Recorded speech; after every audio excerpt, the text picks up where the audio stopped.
Hi అండి. Welcome to my channel. ఈరోజు cauliflower వంకాయ కర్రీ చేసేద్దాం రండి.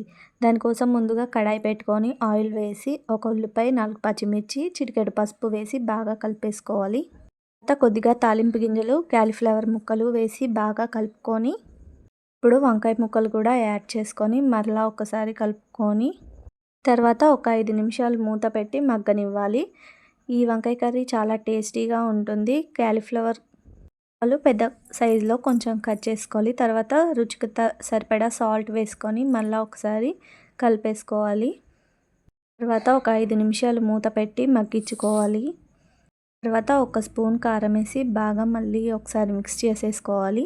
తర్వాత ఒక చెంచా మసాలా వేసుకొని మళ్ళీ ఒకసారి బాగా కలిపేసుకొని మళ్ళీ ఒక 5 మినిట్స్ మూత పెట్టి మగ్గించేసుకోవాలి. అది ఇలా ట్రై చేసి చూడండి, చాలా టేస్టీగా ఉంటుంది. Please do subscribe my channel.